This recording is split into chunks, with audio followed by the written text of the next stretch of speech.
ओम नमो भगवते वासुदेवाय। श्रीमद्भागवत की कथा में 22वें अध्याय के आगे पंचम स्कंद 22वां अध्याय। श्री सुखदेव जी राजा परीक्षित से बोले कि हे भारतवंश, देव ऋषि लोगों का जो स्थान हमने कहा उससे 13 लाख योजन ऊपर विष्णु भगवान का प्रसिद्ध स्थान है। ओम विष्णुवे नमः। जहाँ उतानपाद राजा के पुत्र महाभागवत ध्रुव जी, अग्नि, इंद्र, प्रजापति, कश्यप और धर्म इन सब के साथ जब नक्षत्र रूपी हुए थे, उसी दिन से आज तक प्रदक्षिणा दिया करते हैं और कल्प भर जीवित रहने वालों के आधार होकर भगवान की आराधना करते हैं। इन ध्रुव महाराज की महिमा प्रथम चतुर्थ स्कंद में वर्णन की गई है। अनिर्भिज्ञ महावेग युक्ति, काल की गति, बारी बारी से ग्रह नक्षत्र आदि सब ज्योतिर्गणों को निरंतर गगन मंडल में घुमाया करती है। उसका भी अवलंब बनाने के लिए परमेश्वर ने इन ध्रुव जी को एक थंब रूप बना दिया, इसीलिए उनका प्रकाश निरंतर ही होता रहता है। जिस प्रकार अग्नि आदि के पीसने के लिए मंडी स्तंभ यानी किली में बंधे हुए पशुगण अपने अपने स्थान में रहकर समय समय पर किलों के आश्रय से यानी खूंटा के आश्रय से घुमा करते हैं, वैसे ही यह ग्रह आदि नक्षत्र गण भी काल चक्र के भीतर और बाहर से बंध कर इसी ध्रुव का ही अवलंबन किए हुए और पवन के घुमाए हुए कल्प के अनंत तक चारों ओर घूमते रहते हैं। परंतु जिस प्रकार मेघ और बाजादि पक्षीगण क्रम की सहायता से पवन के वश हो आकाश मंडल में घुमा करते हैं और गिरते नहीं, वैसे ही ज्योतिर्गण भी जिनकी गति क्रम से बनी हुई है, सब वे उन परम पुरुष के अनुग्रह से आकाश में भ्रमण करते रहते हैं, परंतु पृथ्वी पर नहीं गिरते। कोई कोई कहते हैं यह ज्योतिष चक्र शिशुमार रूप में भगवान वासुदेव जी की योग धारणा से टिका हुआ है, इसीलिए इसके गिरने की कोई शंका ही नहीं है। यह शिशुमार चक्र नीचे को सिर किए और कुंडली भूत शरीर हो रहा है। इसकी पूंछ के अग्र भाग में तो ध्रुव जी है और पूंछ के आगे अधो भाग में प्रजापति, इंद्र और धर्म, यह 3 देवता है। पूंछ के मूल में धाता विधाता और कमर में सप्त ऋषिगण प्रतिष्ठित है। इस शिशु मार के दाहिने और कुंडलाकार वाले शरीर की दक्षिण बगल में अभिजीत इत्यादि पुनर्वसु तक 14 नक्षत्र और वाम बगल में भी पुष्पादि उत्तराषाढ़ा तक 14 नक्षत्र है। इसलिए कुंडली के विस्तार अनुसार इस शिशुमार के सब अवयव दोनों पार्श्वों में सब सम संख्या वाले हैं और इस शिशुमार के पृष्ठ देश में अजीविथी और उदर में आकाश गंगा है। हे राजन, ऊपर कहे हुए शिशुमार चक्र की दक्षिण और वाम बगल में जो सब नक्षत्र है, उनके हम विशेष विशेष स्थान बताते हैं, वह तुम श्रवण करो। पुनर्वसु और पुष्य, यह 2 नक्षत्र यथाक्रम से शिशुमार के दक्षिण और वाम नितंब पर है। आद्रा और अश्लेषा यथा चक्र से उसकी दक्षिण और वाम चरण में है। अभिजीत और उत्तराषाढ़ा यथा चक्र से उसकी दक्षिण और वाम नासिका पर है। श्रवण, उत्तराषाढ़ा यथाक्रम से उसके दाएं और बाएं नेत्र में है। घनिष्ठा और मूल यथाक्रम से उसके दक्षिण और वाम कर्ण में है, कान में। मगा आदि अनुराधा तक दक्षिणयान संबंधीय 8 नक्षत्र उसके वाम पार्श्व की अस्थि में लगे हुए हैं। इसी प्रकार से मृगशिरादि उसके उल्टे अर्थात उत्तरायण संबंधी जो 8 नक्षत्र है वे सब उसके दक्षिण पार्श्व की अस्थियों में लगे हुए हैं और शतभिषा व ज्येष्ठा यथाक्रम से उसके दाएं और बाएं कंधों में स्थापित है। इस शिशुमार की उत्तर ठोड़ी में अगस्त्य, उदर ठोड़ी में यम, मुख में मंगल, उपस्थिति में शनि, पृष्ठ संग में बृहस्पति और छाती में सूर्य, हृदय में नारायण, मन में चंद्रमा, नाभि में शुक्र, स्तनों में अश्वनी कुमार, प्राण व अपान में बुध, गले में राहु, स्वांग में केतु और रुओं में अन्य तारागण लगे हुए हैं। हे राजन, यह जो शिशुमार का चक्र कारक का वर्णन हुआ, यह भगवान विष्णु जी का सर्वमय रूप है। सब पुरुषों को सदा ही संध्या के समय सावधान हो मौन धारण कर इस चक्र का देखना अवश्य कर्तव्य है और उस समय यह मंत्र पढ़ना चाहिए। नमो ज्योतिर्लोकाय मीसां पतिये महापुरुषाय विधीमहि। अहो ज्योतिर्गणों के आश्रय और काल चक्र रूपी देवाधिपति उन महापुरुषों को बारंबार हमारा नमस्कार है। हम निरंतर उनका चिंतन करते हैं। ये शिशुमार भगवान ग्रह नक्षत्रादिकों के स्वरूप सर्व देवताओं के अधिपति है। इसलिए जो लोग त्रिकाल में उनका पहला कहा हुआ मंत्र जपा करते हैं, उनके पापों का शिशुमार रूप भगवान नष्ट कर देते हैं। जो पुरुष 3 काल की संध्या में उनको प्रणाम करेगा, वह उनका स्मरण करेगा, उस पुरुष के तत्काल ही सब पाप नाश को प्राप्त हो जाएंगे। इति श्रीमद्भागवते महापुराणे पंचम स्कंद भाषा टीकाया शिशुमार चक्रवर्णन नाम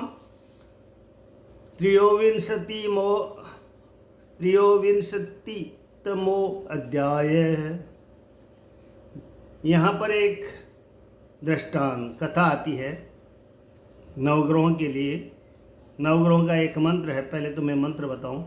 ओम ब्रह्मा मुरारे त्रिपुरांतकारी भानु शशि भूमि सुतो बुधस्य गुरुश्च शुक्र शनि राहु केतव सर्वग्रह शांति करा भवन्तु।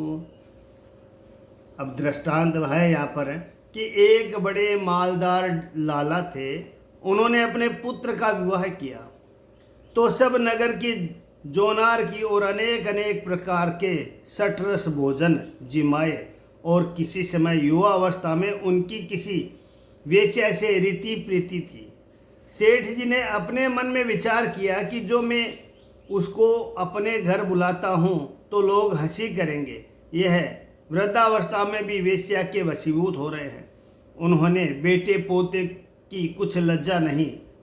यह बात विचार एक थाल में कुछ थोड़े से लड्डू, पेड़े, बर्फी, अमृति, खुरमे, खजले, हलवा, पूरी, खस्ता, कचौरी और अनेक प्रकार की मिठाइयाँ भरकर बेटों से किसी और का नाम ले वेश्या के घर पहुँचे। वह एक बड़े ऊंचे वाले खाने पर रहा करती थी। सेठ जी सहज में ऊपर को चढ़े। जब आधी दूर पहुंच गए तो उनके हाथ पांव कांपने लगे, क्योंकि वृद्धावस्था में सीढ़ियों पर चढ़ना महाकठिन है। जब और ऊपर को न चढ़ा गया तो वह पुकारे, अरे ले, मेरा चित्त तो बहुत चाहता है परंतु मैं तेरे निकट नहीं आ सकता। तब उनके मुख से घबराहट में अरिले तो न निकला परंतु हरिले निकला।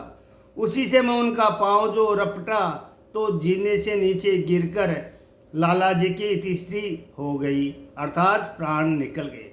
हरि नाम सुनकर उसी समय भगवान वासुदेव बैकुंठ नाथ ने अपने पार्षदों को बुलाकर कहा कि मेरे भक्त को देहांत हुआ है, तुम अभी विमान लेकर जाओ और उसको हमारे समीप ले आओ, क्योंकि उसने अंत समय मेरा नाम लिया है। जन्म जन्म मुनि यत्न कराहा, अंत राम कही आवत नाही। यह सुन भगवान के पार्षद उसी समय उसको विमान पर बैठा कर परम धाम को ले गए। देखो, धोखे में नाम लेने से उस वेश्या की मुक्ति हो गई, और जो हित चित्त से परमेश्वर का नाम लेते हैं उनका तो कहना ही क्या है। राम राम। श्री राम जय जय राम। ओम नमो भगवते वासुदेवाय। श्री सुखदेव जी बोले कि हे राजन, कोई विद्वान कहते हैं कि सूर्य के नीचे के भाग में 10 सहस्त्र योजन के अंतर पर यह राहु नक्षत्र के समान घूमता है। यह राहु सिंही का राक्षसी का पुत्र, असुरों में नीच, किसी प्रकार से देव भाव और ग्रह भाव को प्राप्त होने के योग्य नहीं था। केवल भगवान की कृपा से इसने देव भाव और ग्रह भाव प्राप्त कर लिया। इसके जन्म और कर्म का वृतांत फिर 8वें स्कंद में कहेंगे। इस राहु के अधोभाग रहकर सूर्य नारायण तपते हैं। कहते हैं कि सूर्य मंडल का विस्तार 10,000 योजन और चंद्रमंडल का विस्तार 12,000 योजन है, परंतु राहु मंडल का विस्तार इन दोनों से बड़ा अर्थात 13,000 योजन है। इस राहु ने अमृत पीने के समय सूर्य और चंद्रमा के बीच में बैठकर छल किया था। तब सूर्य ने व चंद्रमा ने उसे समय विष्णु भगवान को बता दिया था कि यह देवता नहीं है, दैत्य है। तब विष्णु भगवान ने इसका सिर काट डाला था, परंतु अमृत के पान करने से वह मरा नहीं और देव भाव व ग्रह भाव को प्राप्त हो गया। तब तो वैर लेने को अब तक पौर्णमासी व अमावस्या के दिन जब सूर्य व चंद्रमा का पूर्ण प्रकाश होता है, तब उस प्रकाश को न सहन करके यह इन दोनों के पीछे दौड़ता है। भगवान विष्णु जी इस बात को जानकर चंद्रमा और सूर्य की रक्षा करने के लिए सुदर्शन नामक अपना प्रिय अस्त्र अथवा भागवत चक्र नियत किया। इस चक्र का तेज अति असहनीय है और यह सदा ही घूमता रहता है। सुदर्शन नामक चक्र भागवत। भगवान विष्णु ने इस बात को जानकर चंद्रमा और सूर्य की रक्षा करने के लिए सुदर्शन नामक अपना प्रिय अस्त्र अथवा भागवत चक्र नियत किया। यहाँ पर एक शंका है कि राहु और केतु सूर्य चंद्रमा को अत्यंत पीड़ा देते हैं, और इन दोनों सूर्य और चंद्रमा की रक्षा करने के लिए भगवान चक्र सुदर्शन को लेकर आते हैं। बारंबार आने जाने से चक्र सुदर्शन को ही महाकष्ट होता है। फिर ऐसे दुख देने वाले राहु केतु को भगवान वासुदेव क्यों नहीं मारकर विध्वंस करते, जो फिर किसी को दुख न हो। इसका उत्तर जो कोई दे कि राहु केतु अमृत पी गए थे इसलिए वह किसी को मारने से नहीं मर सकते, तो सत्य है, परंतु अमृत भी तो भगवान ही का बनाया हुआ है। जिसका भगवान मारना चाहते हैं तो उसकी रक्षा भगवान भी नहीं कर सकते। भगवान उत्तर है इसका कि भगवान ने सुदर्शन चक्र से राहु केतु को मारा था। तब से राहु केतु चक्र सुदर्शन को स्पर्श करने से पवित्र हो गया। इसीलिए भगवान सुदर्शन चक्र से पवित्र राहु केतु को नहीं मार सकते। दोनों के शरीर में सुदर्शन चक्र का जो चिन्ह उपस्थित है उसको देखकर भगवान राहु केतु के ऊपर प्रसन्न हो गए।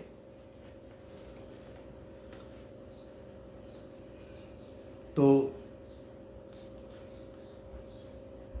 इस चक्र का तेज अति असहनीय है और यह सदा ही घूमता रहता है। इसीलिए उस चक्र को घूमता हुआ देखकर राहु सूर्य अथवा चंद्रमा को पकड़ने के लिए एक मुहूर्त मात्र में खड़ा होता है और पीछे से डरकर दूसरे ही पीछे को लौट जाता है। इस प्रकार सूर्य और चंद्रमा के अंतर में जितनी देर राहु खड़ा रहता है उसी को ही लोग ग्रहण कहा करते हैं। राहु ग्रह के समान ही परिमाण योजना नीचे अर्थात 13 सहस्त्र योजन अधोभाग में सिद्ध चारण और विद्याधरों के रहने का स्थान है। उनके नीचे यक्ष, राक्षस, भूत, प्रेत, पिशाचरणों से विहार करने का स्थान अंतरिक्ष है। यह स्थान शून्य मात्र है, यहाँ पर ग्रहादि कुछ नहीं है।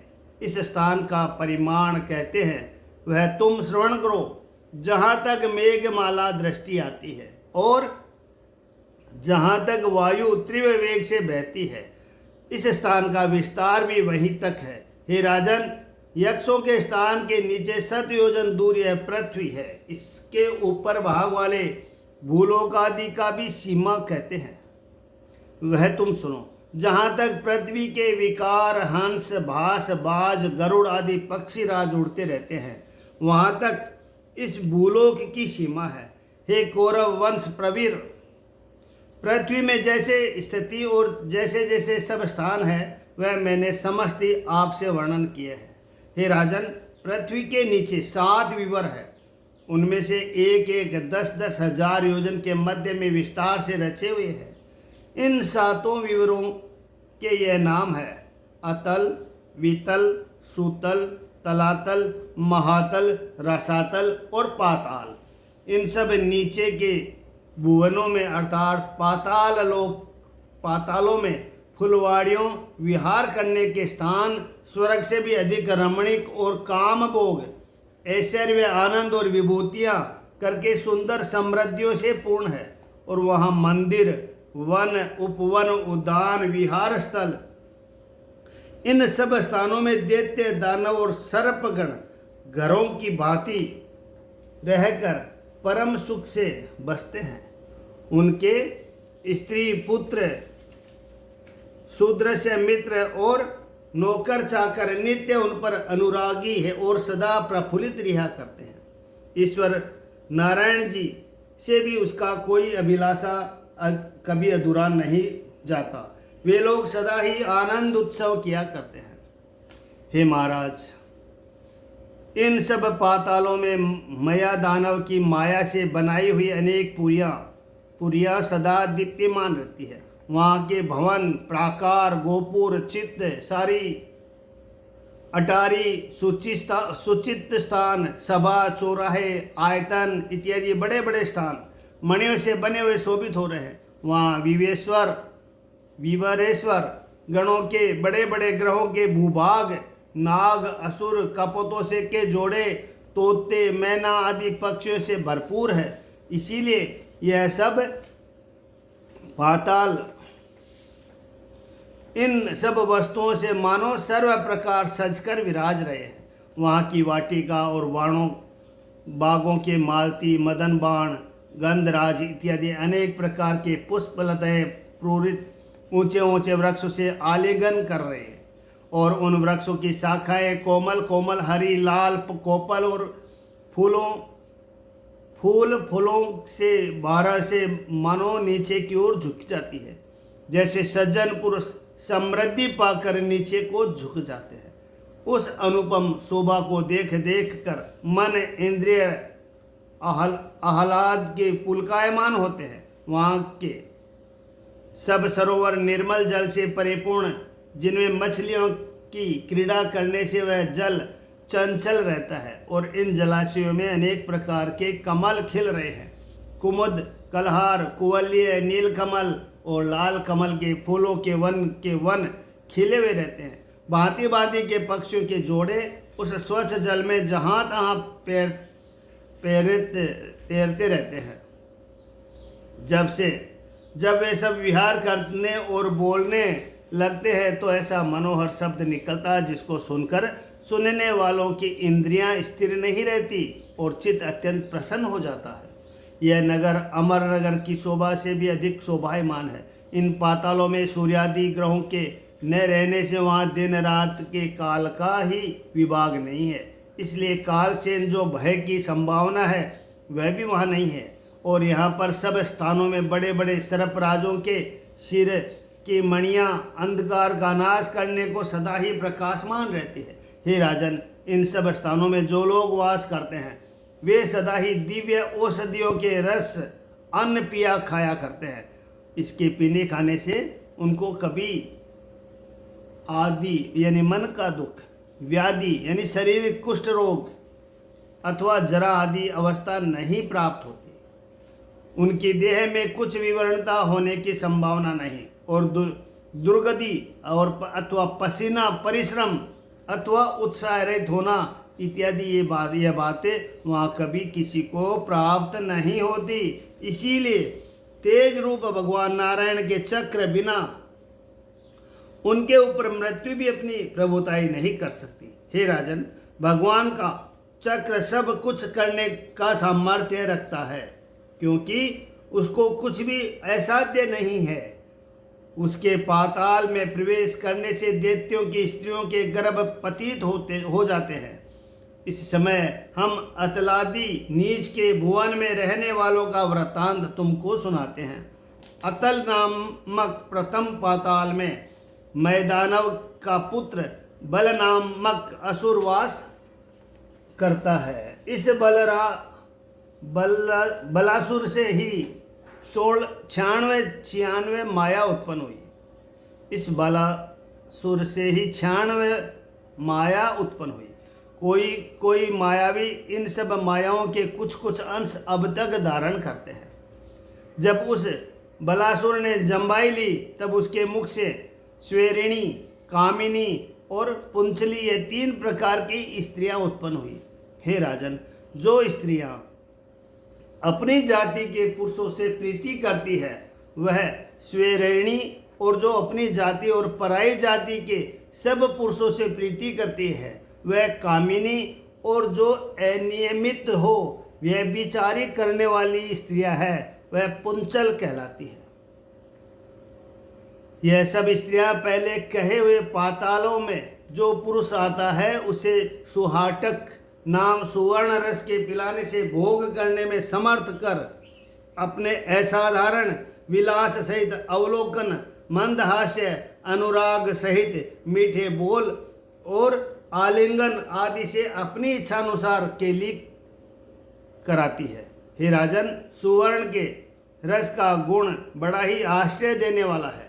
इसके सेवन करने से पुरुष अपने को हम ईश्वर है, हम सिद्ध है इस प्रकार से समझता है और 10,000 मत वाले हाथियों के समान सामर्थ्यवान होकर महादके के समान किसी को कुछ न समझकर जहाँ तहाँ निर्दयंद सा फिरा करता है।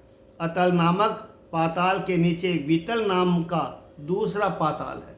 वहाँ भगवान हाटकेश्वर शिव जी अपने पार्षद गणों सहित और प्रजापति की सृष्टि को बढ़ाने के लिए भवानी सहित मिथुनी भाव से विराजमान है। हे राजन, इस वितल नामक विभुवर से ही भव और भवानी वीर्य द्वारा हाट की नामक नदी उत्पन्न हुई। हे कौरव कुमार, एक समय वायु के उत्तेजना से अग्नि शिव और पार्वती जी के वीर्य को पीते थे। हे कौरव कुमार, एक समय वायु की उत्तेजना से अग्नि शिव और पार्वती जी के वीर्य को पीते थे, जिसको पीकर उन्होंने हाटक नामक सुवर्ण उगला। इस स्थान के रहने वाले असुरादियों के रनवास में पुरुष स्त्रियां सहित उसी सुवर्ण के भूषण धारण करते हैं। हे राजन, वितल के नीचे तीसरा पाताल सुतल है। वहाँ पर महायशस्वी पुण्य की कीर्ति विरोच नंदनी महाराज बलि जी अब तक निवास करते हैं। हे महाराज, भगवान विष्णु जी ने देवराज का प्रिय करने की इच्छा करके दिति से वटु यानी वामन रूप शरीर धारण करके प्रथम इन बलि का त्रिलोकी का राज्य हरण कर लिया, परंतु पीछे फिर अपने आप ही कृपा करके उनको अपने राज्य में प्रवेश कराया, जिससे राजा बलि के इतने समृद्धि लक्ष्मी हुई कि इंद्रादि देवताओं के पास भी वैसी संपत्ति नहीं है। इस कारण राजा बलि इस स्थान में रहकर निरंतर उन आराधना करने योग्य भगवान की आराधना कर निर्भय रहते हैं। हे राजन, राजा बलि का सूतल पाताल के मध्य में जो इतना ऐश्वर्य हुआ वह उसको कुछ भूमि के दान का फल नहीं है। हे महाराज, भगवान वासुदेव जो सब जीवों के नियतता और आत्माराम है, इसीलिए साक्षात परमात्मा स्वरूप जो उनकी तीर्थों के समान पात्र मिले वह उनको श्रद्धा सहित सावधान मन से परम आदर पूर्वक बलि राजा ने उनको भूमिदान की, वही साक्षात स्वर्ग को द्वार हुआ। उसका फल परम पुरुषार्थ मुक्ति पदार्थ ही हो सकता है। यह अनित्य निविभव किसी प्रकार उसका फल नहीं हो सकता, क्योंकि सुधा, छींक, जमाई गिरने से आदि के समय भी जब पुरुष अवश्य होकर एक बार जिनके नाम के उच्चारण करने से निश्चय कर्म की फांसी से छूट जाता है, हे राजन, कर्म बंधन कुछ साधारण बंधन नहीं है। मुमुक्ष पुरुष लोग इस बंधन के ही हटाने के लिए योगानुष्ठान आदि बड़े कठिन कठिन क्लेश सदा सहा करते हैं। इसीलिए उन भगवान में समर्पण किया हुआ भूमि दान का फल यह ऐश्वर्य मात्र है। यह कभी संभव नहीं हो सकता। विशेष करके भगवान भक्त लोगों के प्रिय आत्मज्ञानियों को ज्ञान के और अपने स्वरूप को देने वाले वह क्या अपने परम भक्त बलि के लिए किसी और प्रकार का आचरण कर सकते हैं। इसीलिए राजा बलि के पास सूतल लोक में जो इतना वैभव हुआ वह राजा बलि के प्रति यह भगवान का अनुग्रह नहीं हुआ, क्योंकि भोग विभव केवल मायामय है। इससे तो परमेश्वर का स्मरण छूट जाता है। हे राजन, राजा बलि की एकांतिक भक्ति का वृतांत कहता हूँ, उसे तुम सुनो। भगवान ने और उपाय न पाकर भिक्षा के छल से राजा बलि के 3 लोग हरण कर लिए थे। केवल राजा का शरीर मात्र शेष अर्थात बचा रहा था। ऐसा करके भी उनको संतोष नहीं हुआ और फिर वरुण की फांसी से राजा को भली भांति बांधा और पर्वत की गुहा में इसके सम्मान पाताल में डाल दिया। परंतु राजा बलि ने इतना दुख पाकर भी केवल इतना कहा था, यह इंद्र जिनके बृहस्पति जी बड़े ही सहायक हैं और जिनकी सम्मति करने के लिए इंद्र ने वर्ण किया था, हमको ज्ञात होता है कि ये पुरुषार्थ के विषय को कुछ भी नहीं जानते, क्योंकि उन्होंने उन उपेंद्र को त्याग करके उनके द्वारा हमारे पास भी से त्रिभुवन मांगा और स्वयं उनके दास होने की प्रार्थना न की। इसीलिए जब भगवान प्रसन्न हो तो उनके निकट दास भाव की ही प्रार्थना करनी चाहिए। इस त्रिभुवन के गंभीर वेगवान काल का मनवंतर है, उसके सामने यह त्रिलोकी का राज्य क्या पदार्थ है। इस कारण हमारे दादा प्रहलाद जी ने भगवान के दासपन की ही भिक्षा मांगी थी। जब प्रहलाद के पिता हिरण्यकशिप मरे गए तब भगवान उनको अपने पिता का कंटकहीन राज्य देने की उपस्थित हुए थे और उस राज्य के ले लेने से कुछ भय की भी संभावना नहीं थी।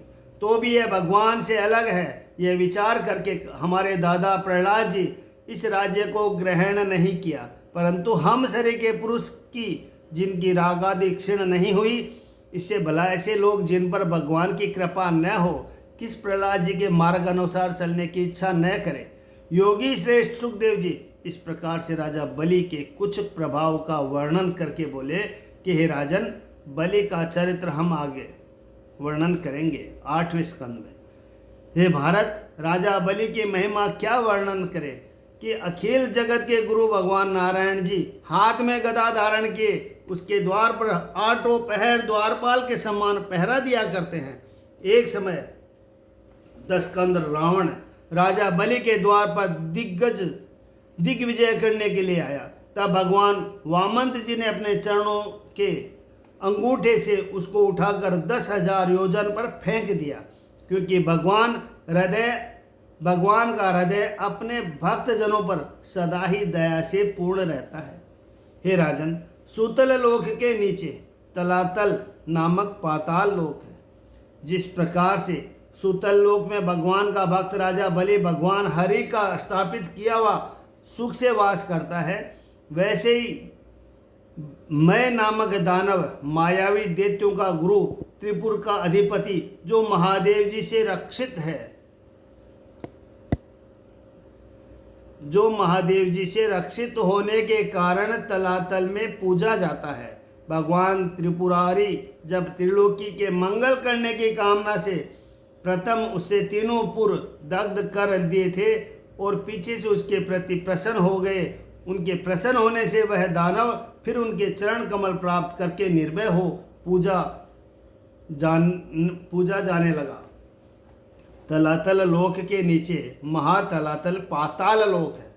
वह बहुत से फण धारण करने वाले कद्रु के पुत्र सरोस सर्प वास करते हैं।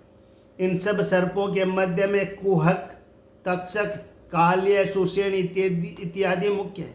इनकी देह अतिशय दृढ़ है। वे सर्प भगवान के वाहन गरुड़ जी के भय से सदा उद्गिंचित रहते हैं और कभी कभी असावधानचित होकर स्त्री, पुत्र, सुहृदय, कुटुंबियों के संग में कहीं कहीं विहार करने को जाया करते हैं। महातल लोक के नीचे रसातल पाताल लोक है। वहाँ पर दिति के पुत्र दानवगण और निवातक, कवच इत्यादि काले असुर समूह जो कि हिरण्यपुर में वास करने से देवताओं के शत्रु विख्यात हुए हैं, वह लोग सर्प के समान वास करते हैं। यह सब यद्यपि जन्म से ही महाबलवान और महासाहसी होते हैं, परंतु जिन भगवान के तेज से सब लोग दिदीप्यमान है, उस तेज से ही उनका बल का अभिमान टूटता रहता है। वह अब तक इंद्रदूती शर्मा के उच्चारण किए हुए मंत्र रूप वाक्य से देवराज इंद्र से भय पाता है। यहाँ पर एक है कि विषय में इतिहास वेद से प्रसिद्ध है। एक समय असुर लोगों ने देवताओं की गायें हर करके छिपा रखी थी। देवराज इंद्र ने उनको खोजने के लिए शर्मा नामक देवताओं की कुतिया को भेजा। शर्मा को देखकर दैत्य लोगों ने मन में यह शंका हुई कि कदाचित देवराज इंद्र को गायें छिपाने का व्रत ज्ञात हो गया। यह समझ उन्होंने संदिग्ध करने के लिए शर्मा से कहा कि क्या अच्छा है, परंतु शर्मा की इच्छा संधि करने की नहीं थी। वह इंद्र की स्तुति कर दैत्यों को क्रोध सहित वचन कहने लगी कि अरे दैत्यों, तुम इंद्र करके मारे जाओगे, इसलिए शीघ्र भागो। तब से यह सुनकर असुरगण सदा इंद्र से डरा करते हैं।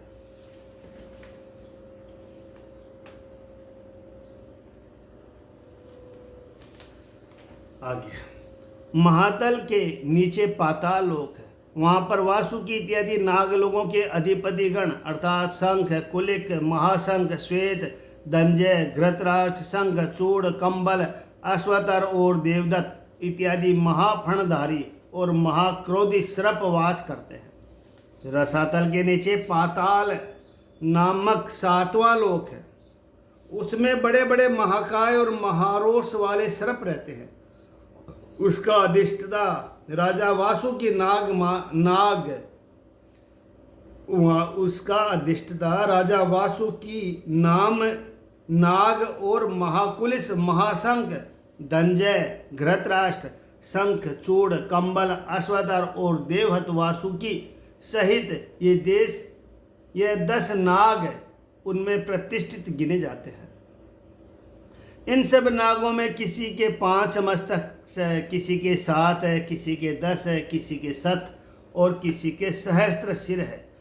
उनके फणों से दीप्तिशाली जो बड़ी बड़ी मणियाँ हैं, वे सब मणियाँ अपने अपने ज्योति से पाताल के घोर तिमिर को दूर कर देती है। ज्ञान को भान प्रकाशत हो तुम, दूर भयो प्रकट उजियारो। तुम मेरे नहीं, मैं तेरा हूँ, केशव बात यह भली बाती विचारो। पानी के लहर न लहरो, पानी आँख न दिख लिया भ्रम सारो। निर्भय राबत भिन्न नहीं कुछ, या विधि राम को रूप निहारो। सीधी श्रीमद् भागवते महापुराणे पंचम स्कंद भाषा टीकाया अतिलादि बिल वर्णन नामक चतुर्विंशतितमो अध्याय 24वां अध्याय समाप्त। पुरुषोत्तम श्री राम की जय हो।